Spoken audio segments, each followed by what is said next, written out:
Hey, this is Seagrove. Today I want to talk about how I was able to make worlds despite, not being one of these big hitter players, not going to any internationals, not going to any events outside of the region, and honestly not having any money finishes at all. But I still was able to get a world championship invite. So I want to talk to you. Hopefully, if you're, a solid player who's hoping to go for worlds next year, maybe this video can be helpful for you. I'm going to do a very brief rundown of my events that I went to. I'll try and stay in order, but I don't remember exactly the order. So I know Baltimore and Louisville were the first two. They were very close to me. So I decided, I'll drive to these two. If I do well enough, I'll go for Worlds. I top 64'd both. So I decided, all right, yeah, let's do it. I played Lugia at both. It went great. Next event, I played Lugia in Sacramento. That's the furthest I flew for an event or went for an event. And it did not go well at all. Didn't get a single point there. Came back to then go to Toronto and again top 64. So I was feeling great. I think then was Puerto Rico. Puerto Rico went pretty okay. I got 65th. I was really hoping for a big finish there. It's a smaller event, but I played a deck I wasn't super familiar with. I felt like I knew my matchups decently. Didn't want to play Lugia because Azul had just won with Miraidon, so I played Miraidon, and I hit like 3 Miraidon, or 2 or 3 Miraidon, so yeah. Anyways, did well there, and then, well enough. And then I went to San Antonio and didn't do well, and I think I got 128 or 256 or 512, I don't know, something. And then, not 128, either 256 or 512. And then I went to Milwaukee for my last one, and top 128 with Goldango Dragapult. So the first thing is I hit a bunch of events. You need to hit a bunch of events. The only reason I didn't go to NAIC was I couldn't. I wasn't able to. I had a conflict with real life, so didn't go. Definitely go to the ICs if you can. They're great point givers. But yeah, go to a lot of events. That's the first thing. Secondly is the decks that I played were, the decks I placed with were Miraidon, which Pokemon is complicated enough by itself that there are very few decks that are like crazy easy, but I would say Miraidon is on the easier side for sure.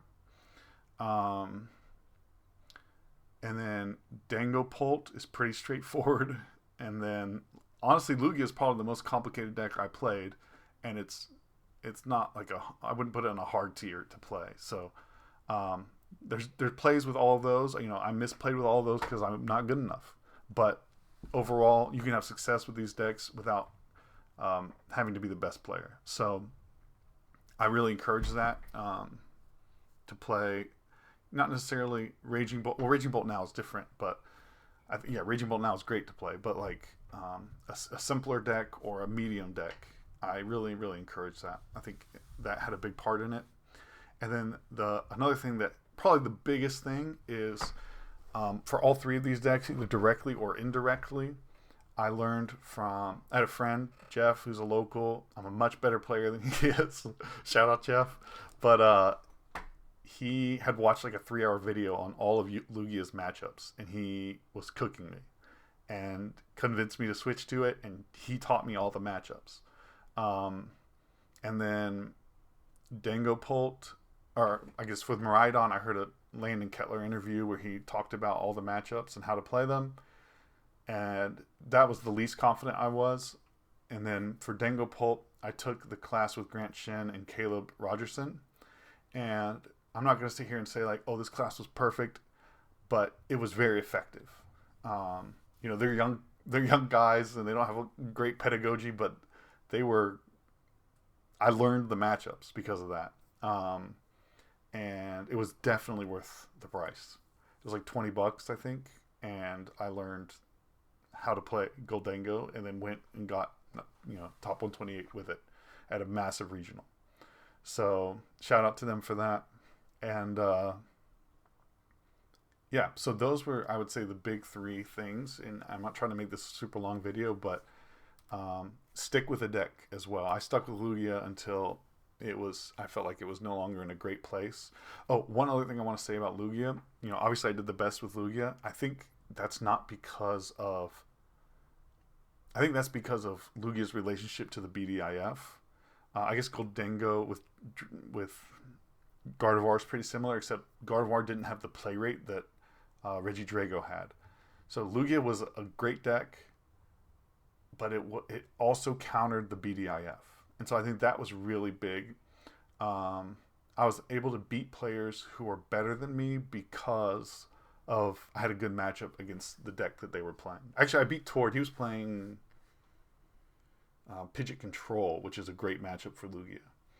So just having a good matchup against good players is really, really important. And people don't like Lugia because they didn't like Lugia because it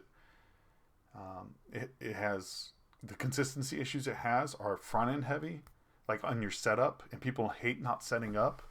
But after you get set up, Lugia is very consistent because you have your energies every turn and you have your gift energy, so you get to draw cards when you get knocked out. And people like hate that. It like people would rather play Miraidon where you have front end consistency and back end inconsistency, but back end consistency is better because if you're gonna lose the game, you know it very early, and then you finish 3 games. So I tied very rarely with Lugia, which was really helpful. And that's another thing. Learn to play quickly because ties, if you tie 3 games, that's the same as going 1-2, 1 win and 2 losses. You have to play quickly. I think it's really important, especially with the upcoming rule change. So yeah. The last thing I want to say is kind of counter to what I did. But my reason for not going to any of these events was, I didn't want to go to South Africa because it's too expensive. I would have loved to go to Buenos Aires because that's where my mom grew up for a bit. And I didn't go to NAIC or because of scheduling conflicts. And LAIC, my wife didn't want me to go to both LAIC and Puerto Rico because they're back to back. So she wanted me to pick one, and I just chose Puerto Rico because I thought it'd be easier to get points. But don't put, money is a limitation on me. That's why I didn't go to South Africa. But don't put limitations on yourself because you want to do it the right way. If your goal is to get a world invite, then do the best you can to get a world invite. And I said do it the right way. I didn't mean like cheat. I meant like by not going to certain events because that's whatever. Go to the event. If you can, go to the event if it's going to help you. And it's, don't be responsible with your money. But if you can do that, you should do it. Don't put limitations on yourself that don't need to exist. But yeah, that's my event. That's my video. That's my advice. Best of luck to everybody who's going next year. I will not be going, and it sounds like there's going to be 10 more spots. Although they didn't reiterate that auto invitees will not count towards that 135. I'm guessing they won't, but we'll see. Anyways, best of luck to everybody next season, and yeah, have a good one.